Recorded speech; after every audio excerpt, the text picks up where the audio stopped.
Good morning. So, in the previous presentation, we have seen what is osmoregulation. Okay, and now we are going to see how osmoregulation takes place in these shelled organisms. Can you identify these shelled organisms and what these shelled organisms are called? They are called crustaceans. Okay, so now we are going to study about osmoregulation in crustaceans. Osmoregulation in crustaceans. So under that, we are going to see what is osmoregulation, what are these types of solution, hypertonic, hypotonic, and isotonic. Then what do you mean by endosmosis and exosmosis? And what are crustaceans? And what are the characteristics of crustaceans?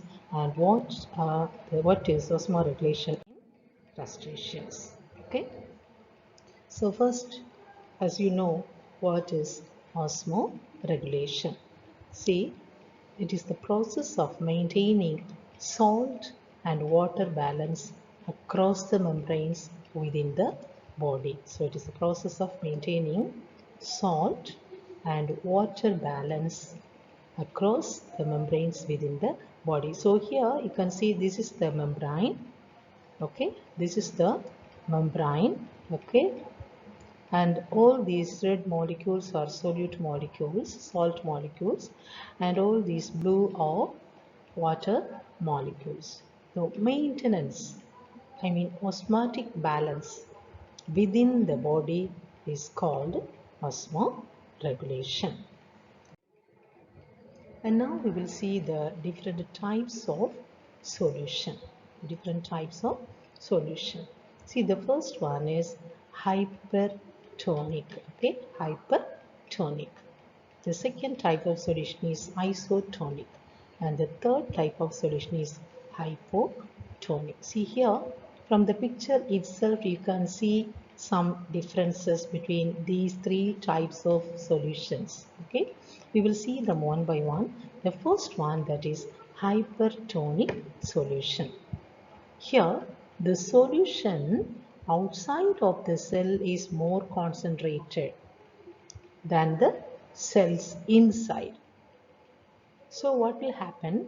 Water will move out. Water will move out like this. Okay, the water will move out. So what will happen? The cell will shrink. Okay, so in hypertonic solution, the solution outside of the cell will be more concentrated. So water will move outside.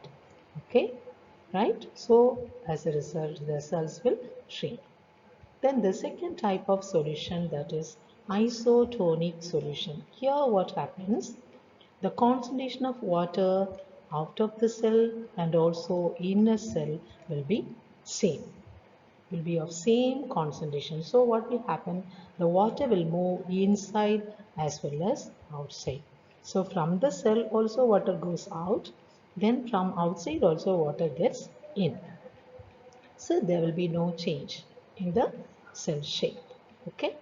Then the next one is hypotonic. See here, the solution outside the cell has lower concentration. So outside will be lower concentration. So what will happen? Water will move into the cell. Water will move into the cell. Then when more and more water enters inside, what will happen? The cell will burst. Okay, because of the overflowing of water, more amount of water gets inside. As a result, sometimes the cells will burst. So these are the three types of solution. Okay, right. And now you know the next concept, that is endosmosis. What is endosmosis? Okay, the movement of water inside the cell is called endosmosis. Okay, the movement of water inside the cell is called endosmosis. Okay, so as a result of endosmosis, what will happen? The cell will swell. See, from this diagram you can see the arrow marks. The water will move inside. Okay, movement of water molecule inside. That is said to be endosmosis. So during this process, the cells will swell. Okay. And now see what is exosmosis. Here, the movement of water will be outside the cell. See, the water moves out of the cell. The water moves out of the cell. So water moves out. So what will happen? The cell shrink. You can see the difference between these two now. What is the main difference? In endosmosis, the water molecule gets in. So as a result, the cells become swelling, big. In the case of exosmosis, the water goes out of the cell. As a result, the cells will shrink. So that is the difference between endosmosis and exosmosis. Okay. Okay, now come to the point. What are crustaceans? See, we are going to study in detail about the crustaceans. I mean osmoregulation in crustaceans. So first you should know what these crustaceans are. They are arthropods of large, mainly aquatic groups such as crabs, lobsters, shrimps, barnacles, etc. Okay, the word comes from the Latin word crusta, which means shell. See, all these organisms have shells in their body. Outer external shells will be present. A hard skeleton, hard shells will be present. Okay, and they are homeostatic animals. They are osmoregulators. They can regulate their own body temperature, and also they are euryhaline organisms. They can tolerate wide range of salinity. In the previous presentation, we have seen what are euryhaline and stenohaline organisms. So euryhaline organisms can tolerate wide range of salinity. So all these crustaceans are euryhaline organisms. Now we will see the characteristics of crustaceans. See, on seeing these organisms itself, you can find they have a hard but flexible exoskeleton or shell. Okay, and then they have two pairs of antenna. This is one and this is one. Two pairs of antenna. Then a pair of appendages used for eating. Then two pairs of maxilla. Then two compound eyes. This is one compound eye and this is another compound eyes. Why they are called compound eyes? Because within the compound eyes, very minute, thousands of little eyes will be present. Then they have segmented body. So many segmentations. They have segmented bodies.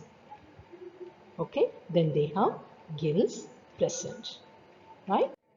And now come to the crustacean gills. How the crustacean gills are structured. Okay, the crustacean gill is a multifunctional organ. This is the crustacean gill. This is the structure of the crustacean gill. It is a multifunctional organ and it's the site of number of physiological processes. So in the case of crustaceans, the gills play an important role. They have many functions, including ion transportation, then hemolymph osmoregulation, acid-base balance, ammonia excretion, and so on. Okay, so many functions can be performed with the crustacean gill. And then you should know the special cells. They are chloride cells. See, the structural basis of ion transport in crustacean gill lies in this chloride cells. Okay, the chloride cells, these are the chloride cells, I mean chloride secretory cells. Okay, they help in ion transportation. Okay, they help in ion transportation. And then you should know what these green glands are. Okay, green glands are. You might have noticed when you clean prawns, you might have noticed there's a gland which is located near the head region. See here, this is the gland. Okay, it is magnified. This is the magnified structure. This is the magnified structure of the green gland and it is located near the head region. It is also called antennal gland or maxillary gland. Okay, right? Since this gland is green, I mean it is adjacent to the excretory pore and it is green. So the gland is called green gland. Okay. Right, now we will see an example, that is European crayfish, Astacus, that is European crayfish. See, it is a freshwater crayfish which is hypotonic and the body fluid is hypertonic. So what will happen? Endosmosis occurs. See, now you recall the point. What is hypotonic? What is hypotonic? And what is hypertonic? See here, what will happen? The fresh water is hypotonic, right? Less concentrated. Okay. The body fluid of this European crayfish is hypertonic. Okay. Right? High concentration. So what will happen? Endosmosis occur.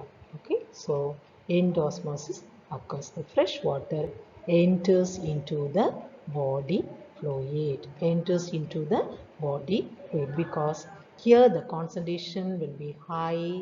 So endosmosis occurs. Water enters into the body of this European crayfish.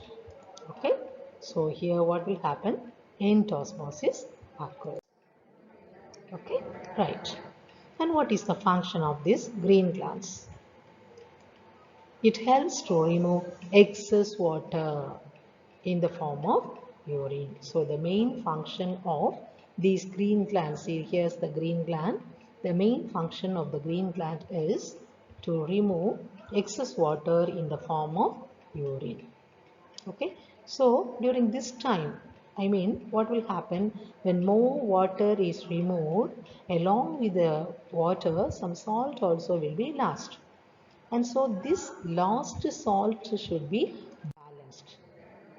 Okay, so lost salt should be balanced, and that is done by the chloride secretory cells. Clear? See, during excretion large amount of water is removed in the form of urine by the green glands. So at the same time what will happen? Salt will be also lost. So the salt loss is made good by the absorption of salt by these chloride cells. Okay, right? They have the capacity to reabsorb the salt from the urine. Okay, they have the capacity to reabsorb the salt from the urine. So these green glands and these chloride secretory cells are very, very important. Okay. Then green glands are freshwater Astacus and marine Homarus. Okay, how it functions in Astacus and how it functions in Homarus. Okay, see the green gland consists of an end sac. This is the structure. This sac is the end sac. Then it consists of a bulged portion, that is the labyrinth. Then there is a tubular structure called nephridial canal, and there is a bladder called urinary bladder. Okay. But there is a slight difference between these Astacus and Homarus. In the case of Astacus, the nephridian canal is long, but in the case of Astacus, the nephridial canal is very short. This is the end sac, this is the labyrinth, but the nephridial canal is very short than the urinary bladder. Okay, that's the difference between the green glands of these two. Okay. And the nephridian canal function is it reabsorbs salt from the urine. The main function of nephridial canal is it reabsorbs salt from the urine and secrete water into the urine. Okay, so this is very essential, and in Astacus, the nephridial canal is long and coiled. It helps to reabsorb more salt and secrete more water. Then we will see about another example, that is Artemia salina. Okay, it is a brine shrimp. It lives in brackish water where the salt concentration is higher than that of sea water. It is higher than that of sea water, that is hypertonic. So the external medium is hypertonic and the body fluid is hypotonic. So what will happen? Exosmosis occurs. The external medium is hypertonic and the body fluid is hypotonic.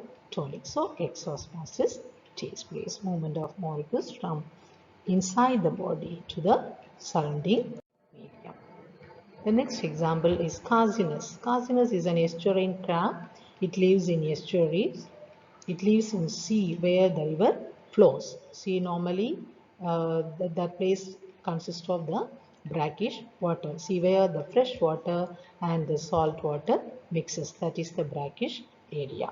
So these Carcinus normally lives in this place. And they have many adaptations how to balance the osmotic pressures. Okay, right. See, during rainy season, these carcinoids are exposed to diluted seawater.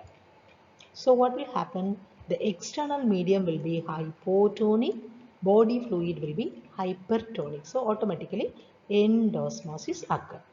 So excess water will be removed in the form of urine by the green glands. This is what is happening during the rainy season. Okay. So during rainy season, what will happen? The seawater will be hypotonic and the body fluid of this crab will be hypertonic. So what will happen? End osmosis, movement of water molecule within the body of this crab. This is happening during the rainy season. Okay. Right. And green glands help to remove the excess of water. Then salt absorption. Large amount of salt is lost along with the urine. Okay, so this last salt is reabsorbed by the chloride secretory cells. Okay, the chloride secretory cells present in the gills. Then during summer season, just opposite what is happening, during summer season there is no freshwater flow in the river. So what will happen? The medium will be hypertonic. So what? Osmosis, exosmosis happens. So what will happen? The crab drinks seawater and the excess salt is removed by the chloride secretory cells. Okay, so this is what is happening during the summer season. Okay, so that is all about osmoregulation in crustaceans, and here you should know what is osmoregulation, what is exosmosis, what is endosmosis, and what is the function of green glands, and what is the function of chloride secretory cells. Okay, so that's all about the osmoregulation in crustaceans. Thank you.